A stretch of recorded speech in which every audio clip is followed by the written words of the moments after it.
बढ़ती कीमतों व महंगाई को लेकर सरकार विरोधी चलाई जा रही मुहिम के तहत 45 दिन तक कांग्रेस द्वारा चलाए गए कार्यक्रम को लेकर आज एक पत्रकार वार्ता के माध्यम से कांग्रेस प्रदेश अध्यक्ष जी मीर ने कहा कि इन 45 दिनों में पार्टी के हर नेता व कार्यकर्ता ने जमकर इस सरकार विरोधी प्रदर्शन में भाग लिया और आम जनता की आवाज को बुलंद किया।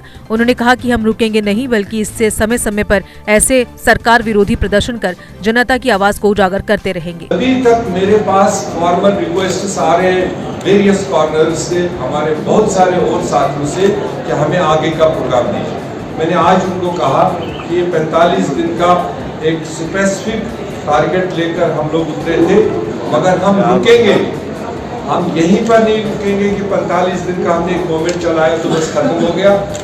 हम इसको अलग अलग फेजेस में और अलग अलग तरीके से, कोशिश हमारी है क्योंकि ये आम लोगों से जुड़ी हुई चीज़ है, इसको जितना ज़्यादा से ज़्यादा तरीके से हम उठा लें, सरकार को उजागर करने का हम काम करें।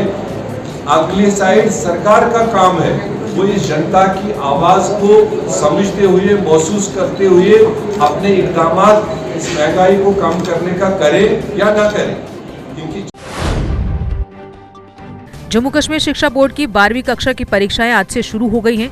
आज परीक्षा के पहले दिन ऑप्शनल पेपर होने के कारण परीक्षा केंद्रों पर ज्यादा भीड़ नहीं रही। इस बार 12वीं की परीक्षा में 44,000 विद्यार्थी बैठने जा रहे हैं, जिनको कोविड के नियमों का पालन करते हुए परीक्षा केंद्रों में बिठाया जाएगा। परीक्षा केंद्रों को सैनिटाइज कर दिया गया है। 5 अप्रैल को होने वाले इंग्लिश का पेपर, जिसमें 44,000 विद्यार्थी पहुंचेंगे। बोर्ड की ओर से इस बार कोरोना को देखते हुए परीक्षा केंद्रों में विशेष इंतजाम किए गए हैं। बच्चों को एक डेस्क छोड़कर बिठाया जाएगा और बिना मास्क किसी भी स्टूडेंट को परीक्षा केंद्र में एंट्री की अनुमति नहीं होगी। इसी बीच 3 अप्रैल को जम्मू कश्मीर शिक्षा बोर्ड की 10वीं कक्षा की परीक्षाएं भी शुरू हो जाएंगी। आज बच्चों का पहला पेपर है तो हम पूरी तरह से तैयार हैं, क्योंकि बच्चों की जो हेल्थ है वो हमारे लिए बहुत प्रायोरिटी है। प्रायोरिटी बेसिस पे हमने पहले हेल्थ को ही लेना है, तो पूरी प्रिकॉशंस हमने लेनी है। पूरे स्कूल की सफाई की हुई है, कल से ही करवाई है। कल ही स्कूल को सैनिटाइज कराया और आज सुबह फिर से दोबारा सैनिटाइज करवाया।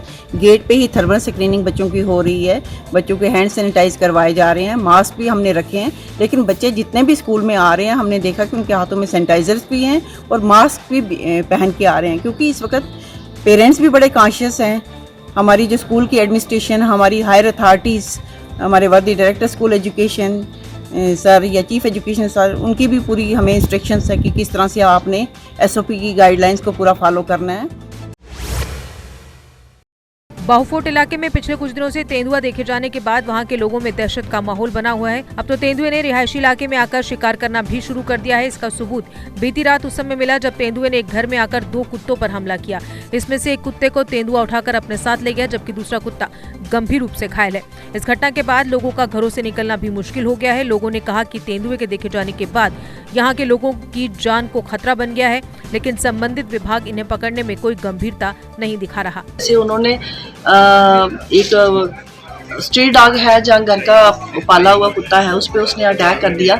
तो है तो वो सीरियस अभी, लेकिन मैं यहाँ के रहने वाले लोगों से और बाकी जो सुबह वॉक करने वाले लोग हैं उनसे मैं अनुरोध करती हूँ कि वो अपनी सेफ्टी के लिए इस चीज़ का थोड़ा सा पर्सनल लेवल पे वो थोड़ा इस पे एहतियात बरते कि वो टाइम बे टाइम अर्ली मॉर्निंग ना निकले, ताकि इस पे किसी तरह का किसी को नुकसान हो सकता है। लेकिन उसका जो उसको पकड़ने का प्रोसीजर है, उसके लिए हमने कंसर्न डिपार्टमेंट जो है वाइल्ड लाइफ सेंचुरी टीम को हमने टाइम पे अभी उनको इन्फॉर्म कर दिया था और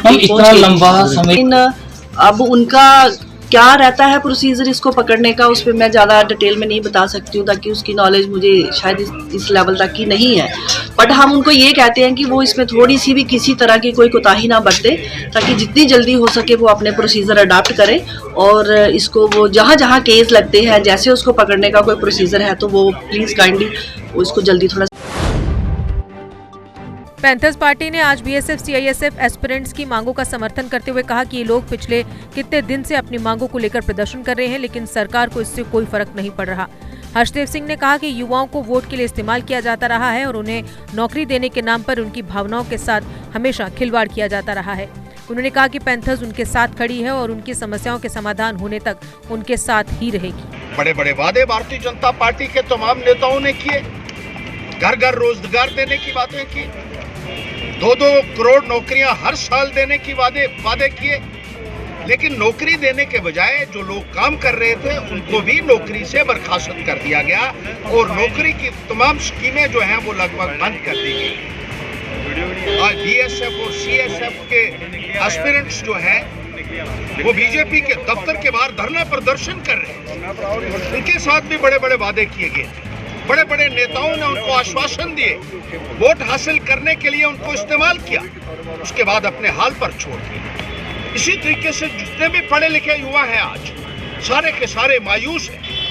मुलाजमत के साधन भारतीय जनता पार्टी की सरकार में लगभग खत्म हो चुके हैं। जो स्कीमें बनाई गई थी हमारे दौर में भी बनी थी, वो भी स्कीमें इन्होंने बंद कर दी और नौजवानों को अपने हाल पर छोड़ दिया।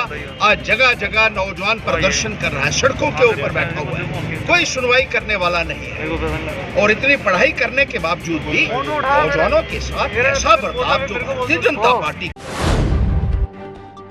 भाजपा के सीनियर नेता एवं पार्षद संजय कुमार बाड़ू ने चमन विहार के साथ लगती कॉलोनी में तारकोल का कार्य शुरू करवाया।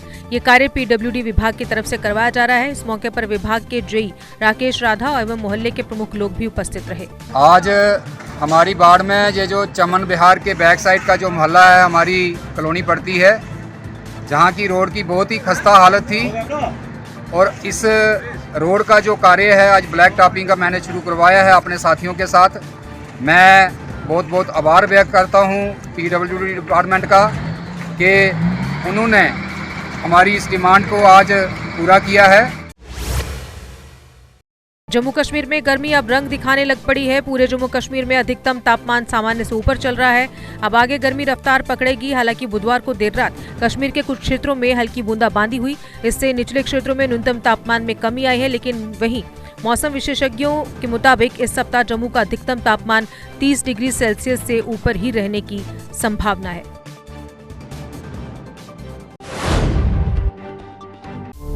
जीके अपडेट रहे हमारे साथ।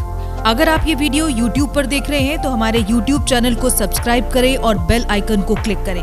अगर आप ये वीडियो Facebook पर देख रहे हैं तो हमारा Facebook पेज लाइक जरूर करें। For advertisement please contact 7051091811।